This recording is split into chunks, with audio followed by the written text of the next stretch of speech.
Welcome to the Rare Earth Exchanges podcast, where power, politics, and the world's most coveted materials collide. Rare earth elements power the backbone of tomorrow's most critical technologies. With China dominating global production, the U.S. and its allies must align strategically to ensure a stable future. This urgency prompted tech entrepreneurs Daniel O'Connor and Dustin Olson to launch Rare Earth Exchanges, a news and insight platform built to equip stakeholders and decision makers with the tools and intelligence needed to reduce dependency and build prosperous resilience. Let's get into it.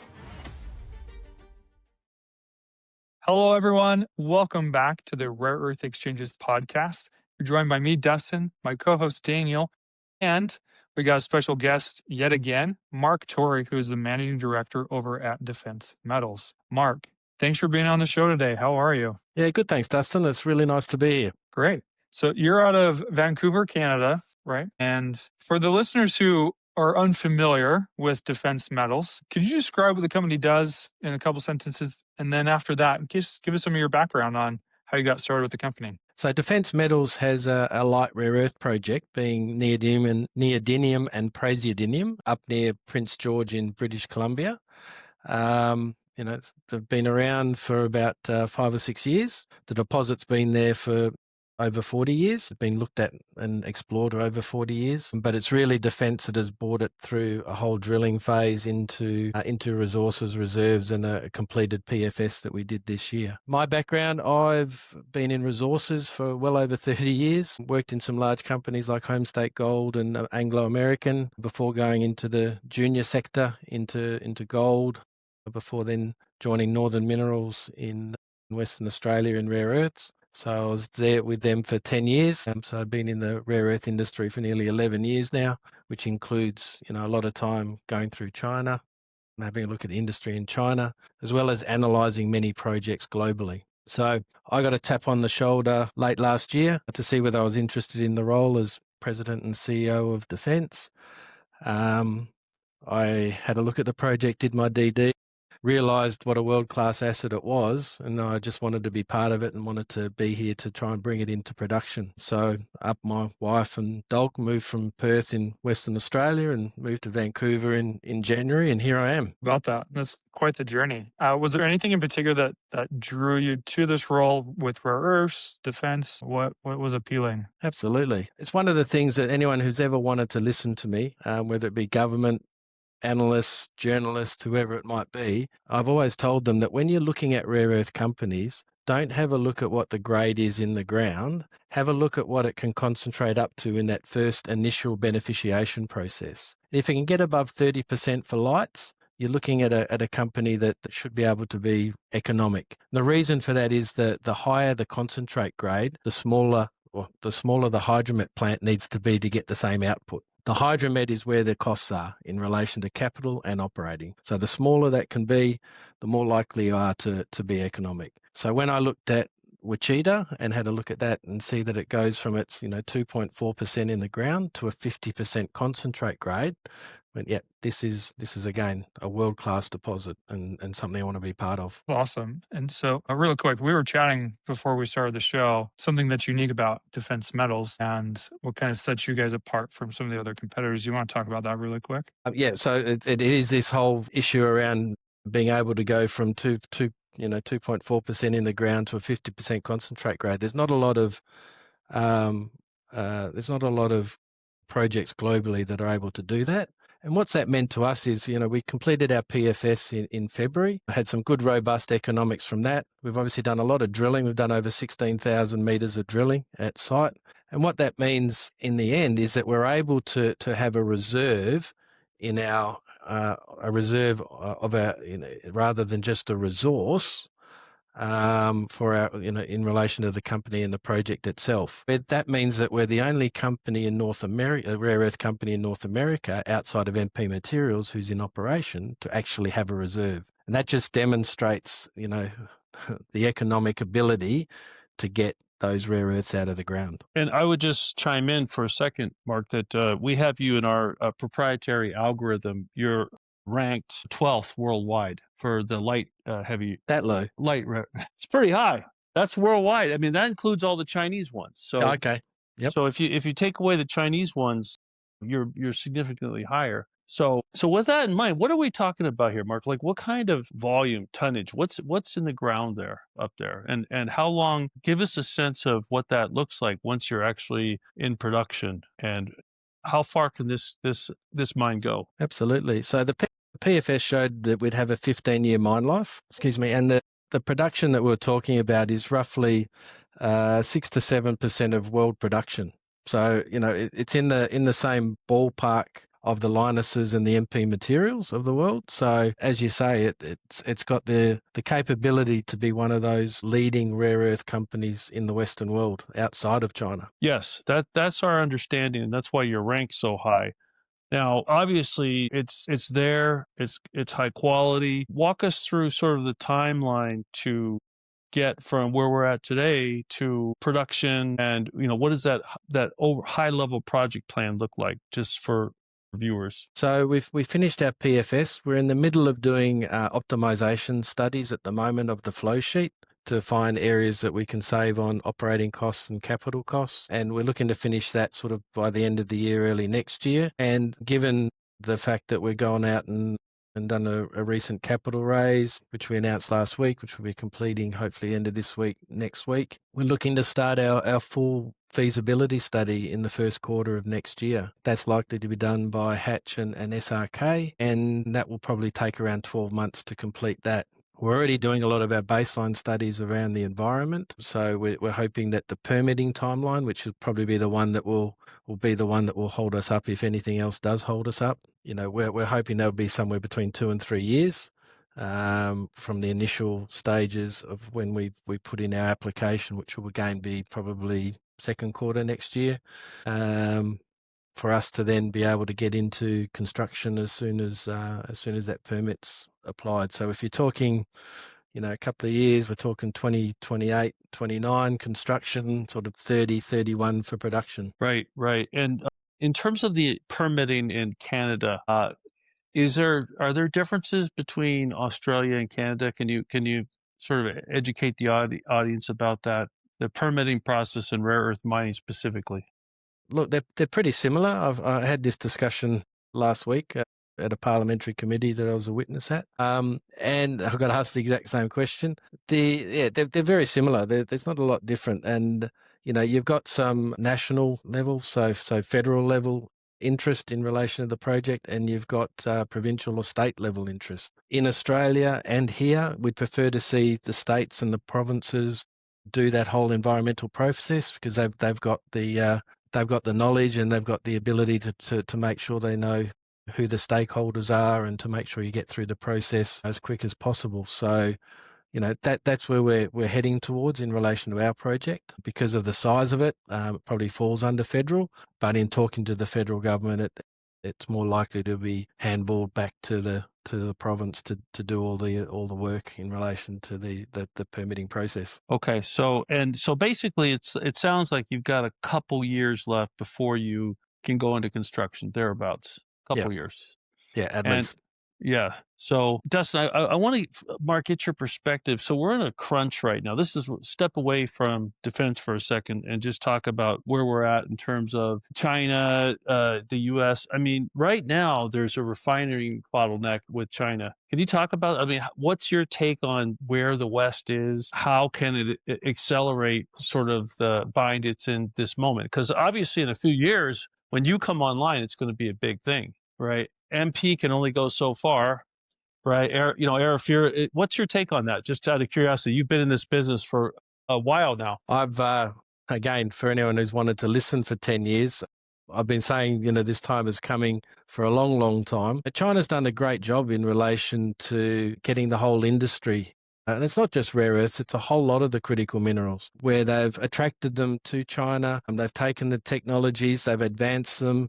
They're doing all of the downstream processing, and that's the big thing. It's the downstream processing, not just the mining and initial processing of the ore. It's the metal making, it's the magnet making, it's the automotive manufacturing. It's all of those things that they're doing. And that's what the Western world needs to wake up and start building the whole downstream as well. Right. Yes. Yeah. And we've been really pushing that hard, Mark. And it's difficult. It's hard for whatever reason to get it through to the mainstream media, especially down here in the United States.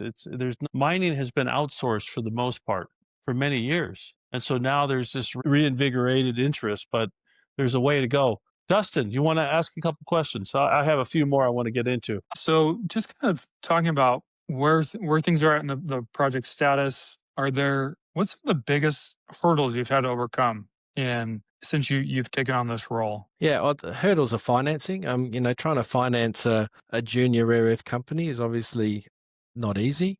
For defence, and one of the other reasons that I moved over here was that we've got such a high quality board. And when you have a look at our board, we've got Guy Decellier, he's out of Belgium. He's highly connected with the EU and high levels of the EU, which gets us into talking with the Germans and the French and the Italians who have got all these critical minerals funds. And it's a really high quality board. As I mentioned, the thing that keeps me up at night is permitting. That's the number one thing here in Canada. It's the same in Australia. It's the number one thing in Australia. It's getting those permits in place.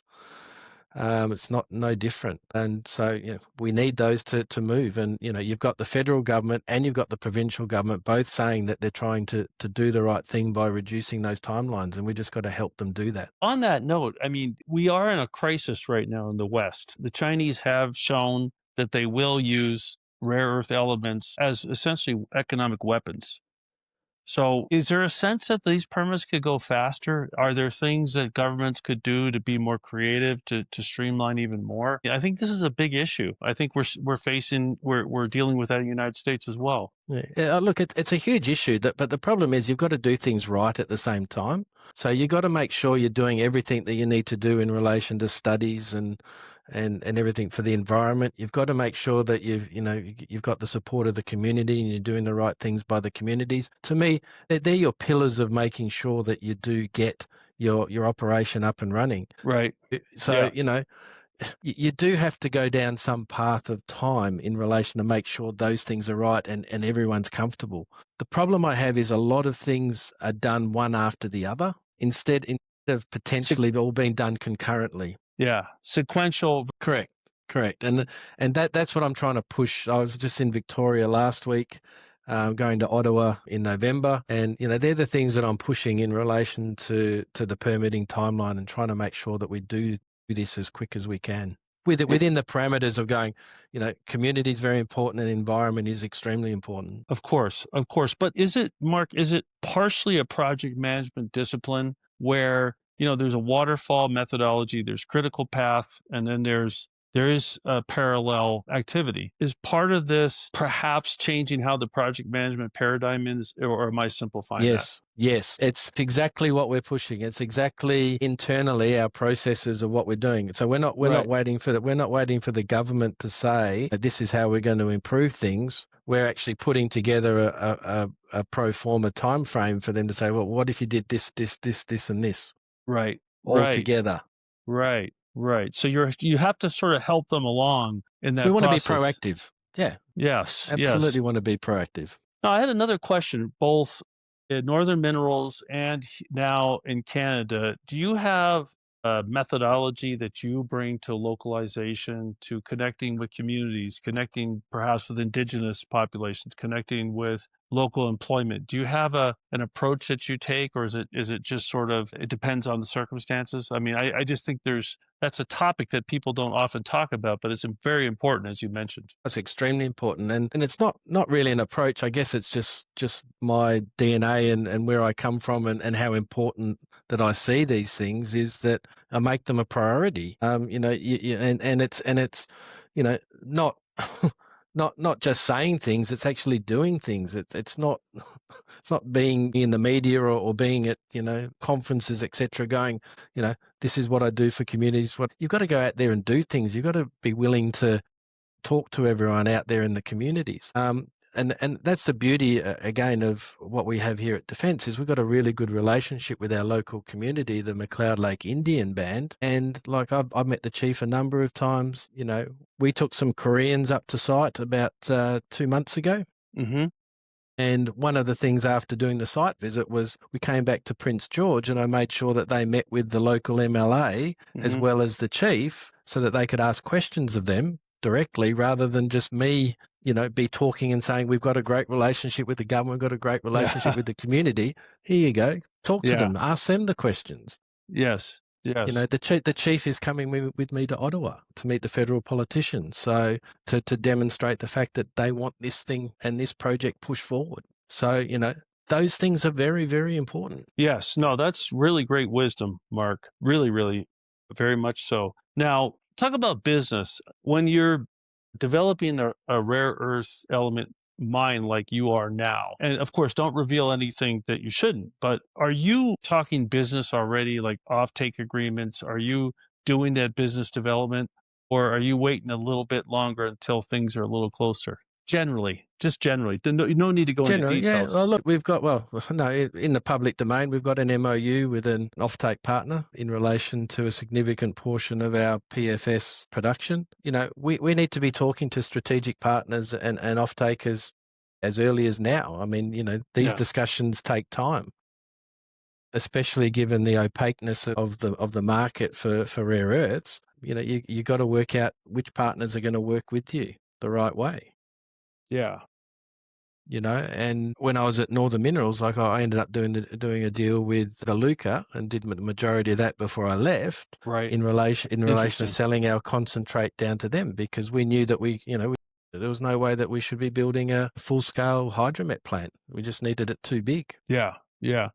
And that, I must admit, I'll give you my Mark Tory version of the world in relation to hydromet plants, but they need to be large to be economically viable. So when I say large, they've got to be the size of at least your Linuses or your MP Materials. You're not going to have a lot of small rare earth mining companies building hydromet plants. Right. My view is there probably needs to be about 6 globally, a couple in North America, one in Europe. There's a few obviously being built in Australia, got Malaysia. So there needs to be one more hydromet plant, I think, in North America that needs to be built. And I think given the size of what we're talking about, ours would be the large hydromet plant. But, again, talking with government around, well, should we build that a little bit more so that we could get feed from some other rare earth companies that can come in and actually, make sure that their rare earths are being processed. Right. Now on that topic, again, rare earth exchanges, we're trying to bring transparency to this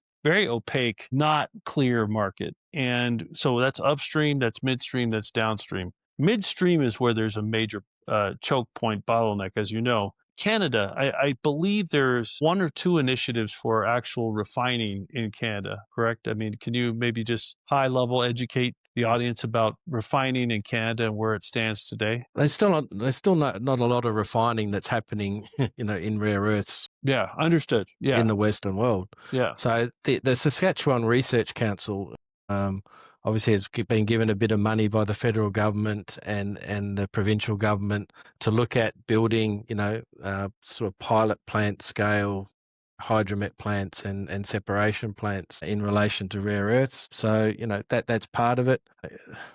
There's some interesting technologies out there in relation to separation of rare earths that a few companies are moving down. Not sure that any of them are at the stage of really being ready for full-scale production. But yeah, the traditional methodology of separation that's used in China, that's used sort of everywhere else at the moment, I call them a whole lot of washing machines, the tanks all in a row that just have various amounts of rare earths in all of the tanks and specific chemicals that are put into them to be able to drop out the rare earth elements as they go through. So, it's a matter of having the right people at the right place to be able to do it.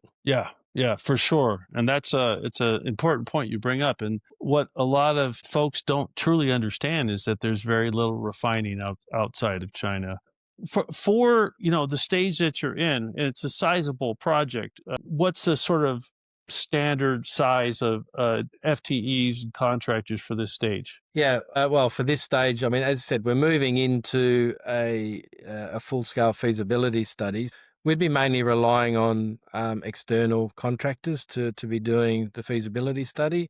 My view is I want to keep corporate costs as low as possible. Yes, of course. So, for me, like a company where we are, no more than 7 to 10 at this particular point in time for FTEs. Yeah. when we get to the stage of, finishing, getting to the end of a feasibility study, and then we'll be looking to ramp up. Makes sense. And we have a lot of retail investors, Mark, that come to rare earth exchanges. So a lot of people are still learning, right? So, what are best practices, standards? These are all things that, people like to hear about. Yeah, and Dustin, everyone's different. Yes, of course.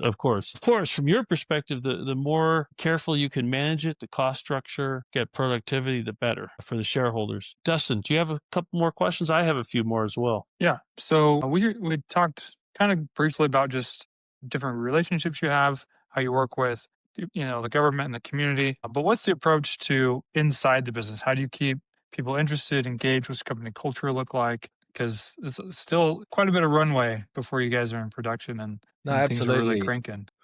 And I guess before my time, defense was brought into a group called the Discovery Group in Vancouver. So it's a group of mining companies that they're all together. We're all on the same floor. We all use the same marketing team, to look after, websites and conferences and, things like that. So as I said, there's only two of us in the office full time. So when you're talking about culture, I've got a CFO who swears he's Canadian, but he's got a very, very Australian accent because he's originally from Australia, but he's been in Vancouver for 20 years. So let's call it an Aussie culture. There you go. That's great. So only two people full time in the office, but about how large is the company in terms of employees? Three. Okay. Three at the moment. One part-time through a company, but we've obviously used a lot of consultants. So through the PFS and that, we used Hatch and SRK, and we use a lot of consultants that are doing all of our baseline environmental work up on site for water and air quality and all those sort of things that we're doing. So even though full-time staff, but we use a lot of consultants. It's fantastic. It's an interesting. I was just going to say, Mark, it's an interesting challenge because I mean, it's a very powerful investment thesis that you have, right? I mean, the value's there. You can see it, right? You can touch it. There's still this duration that you have to wait, right? And it's a certain type of investor, I imagined. It's a little, in a way, more patient capital in a way. It's interesting because mining capital, mining investors, compared to maybe like drug development, is much more compressed. Yet, if you really think about it, it requires a lot of patience. Just from an investor relations standpoint, that must be something that CEOs like you, contemplate, talk about. It must be a lot of education. Do you want to talk a little bit about that? Yeah, very much so. When you're at the exploration phase, you get a lot of short-term investors that are coming in because they want to, they're hoping for that short-term spike in your share price if you announce a good drill result or, you announce your maiden resource or, whatever else happens. So yeah, when you get to the stage where we're at, where we finished a PFS and we're about to go into feasibility study, you're right. And you hit the nail on the head. You're really looking at attract longer term investors who understand the thematics around what you're doing, and you're really getting investors coming in who are banking on rare earths. What they're doing, they're investing in the rare earth industry and wanting to see the Western world rare earth industry get up and running and compete against China, with their downstream processing of 90+% of what they do over there. So you're right. And we've seen it. We see that change in when we go through the capital raises about who wants to invest and the type of investors we're getting. And we're getting these longer term investors that are coming in now that have belief in the rare earth industry and belief in the fact that the Western world will solve the issues that we're seeing today. And that's very exciting, Mark. And I'm very happy that you're seeing that because this is a major reason why we launched Rare Earth Exchanges was to help accelerate that. And a lot of things are happening. I had another kind of nuanced question: Australia versus Canadian investors in mining and rare earths. Are there differences? Because take a step back. We did an article, Educating Americans said, if you want to get people that understand mine financing, don't go to New York. Go to London, go to Toronto, go to Vancouver, go to Perth, maybe Sydney. That's interesting, isn't it? Usually you think, go to New York City, right? So what are there differences? You're from Australia, you're over in Canada now. Are they kind of similar, the finance culture, the investor culture? Well, I can only tell you my history and what we found over in Australia when we were trying to raise money for Northern Minerals, and we found it very difficult. It was extremely difficult to try and find investors in Australia who wanted to do investment. So at the end of the day, the people that understood the industry were the Chinese. So when we needed money, we ended up having to get some Chinese investment. And again, whether that was Chinese Australian. So when a lot of people, when they look at the register, and the thing that always frustrated me when I was at Northern Minerals was everyone called us Chinese, but there was a lot of Australian Chinese that were in there, right? Because they had seen the rare earth industry, understand the rare earth industry, etc. Right. Whereas here in Canada, it still has been difficult. Like we had a very difficult raise in sort of April, May. Where the world's gone politically over the last sort of 4 weeks or so, and following the announcement of the agreement between DOD or DOW with MP Materials, it's just it's just meant that we've progressed significantly since then. Well, And and being able to attract more investors because of it. it's a little bit surprising to me because northern in Australia, I mean, that's a rich rare earth deposit, is it not? Correct. Yep. DYTB. Yeah, I mean that's interesting. So I think it's a very tough market. I think you have a very hard job. I think you're doing incredible. I mean, it's so important for our future what you're doing right now. Are there ties into the American government right now that you can talk about? There's a lot of activity in Washington right now. We're told that there's hundreds of companies in and out of DC trying to position what they're doing. Have you all had discussions with the U.S. government? Yes. So, I mean, we've had a submission into DOD for well over 12 months now in relation to an application for funding. Still live, still talking to them, still talking to them. Department of Commerce. One of our directors is based in Washington, Suzanne Folsom, and that's her role down there, is to make sure that, we're talking to the right people and we're in the right levels. So, yeah, that's the short answer. I'm not relying on US funding. I don't rely on any government funding. Obviously keep working towards it because, would love to grab it and would love to get it because it's money, and then B, it has such a positive effect in relation to the market, and you have the whole market looking at you going, oh, you've got the US or Canada or whoever else it might be showing support for your project. Absolutely. Yeah. So we're kind of coming to the end of our time here for the show, but just wanted to ask a question. Are there any technologies that are emerging right now that get you really excited about being in the rare earth space? Robotics. I Okay. don't know if you call that technology, but, it was one of the things when, we were at the Adamus conference recently, and, when you're talking about demand for permanent magnets and rare earths, robotics have really pushed out there towards EVs, whereas if you talked to me 2 or 3 years ago, I would have said it was just EVs in relation to where the demand was going to come from for the permanent magnets. So that's what really excites me. And what excites me as well is I actually can see for the first time in 11 years the Western world actually starting to wake up and realize what they need to do. Because, I was down in Washington in Trump's first administration saying exactly the same things as I'm saying today, but at least this time around we're actually seeing things being done in relation to rare earths that need to be done, like the MP deal. It's exciting. Yeah. It's very fascinating. Do you envision robotics being a part of defense battles? Look, AI, robotics, I mean, all of that you've got to have a look at in relation to all your processing. I mean, but when you think about the level of detail that you actually need in relation to separation and the ability to be able to almost constantly review what you have in tanks, what amount of reagents to put in there. I mean, that's all the high level stuff. And if you use AI for it and with your robots, you're able to get it all done, why not? I mean, takes out that human error. True. And that also sounds very exciting, just the potential that's there. So Last question. With your tenured career in this space, is there any advice you would give young professionals who are looking to build their career in rare earths or critical minerals? It'd be just persevere.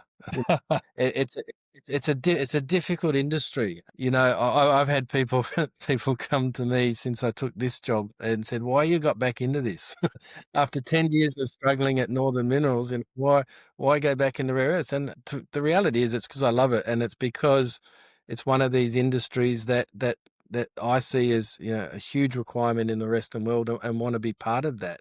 I would just say to the young, and it's the one thing we do need in the Western world, and the Chinese have done very well that we haven't done, is I want some of these youngsters to go into chemical engineering. I want universities like in Canada, the US, Europe, to be teaching these guys, what they need to know about hydrometallurgical plants, separation. There's going to be a lot of work to be done here because, the Chinese are putting out 25,000 grads, a year in relation to chemical engineering. We're getting very, very few. We actually need to build up to kids, anyone out there, seriously, look at chemical engineering and get into looking at hydromet and separation. There'll be jobs for you and you'll be well paid. There you go. And that's Amen. great advice. We've heard that so much. We need the talent for sure. So, and then the technology will certainly follow. Dustin, I just want to say, Mark, I think North America is lucky to have you. I think you did a wonderful job over at Northern Minerals, and I think you're preparing this very big, valuable asset to be ready to help supply North America. So we're excited and blessed that you're here. Well, thank you. Absolutely. So with that, Mark, thank you so much for being on the show. And to those who are listening, if you like this episode, please give it a thumbs up so that it helps the algorithms expose the show just a little bit more to those who might also be interested in hearing this. And if you don't want to miss a future show, subscribe to wherever you listen to this podcast. Mark, we hope to have you again on the show in the future. We would love to get an update on where things are at, definitely as we get closer to that 2031 project completion there. So thanks again, Mark, and we'll talk to you soon. Thanks, Dustin. Thanks, Daniel. Great to be here. Appreciate it. Thank you.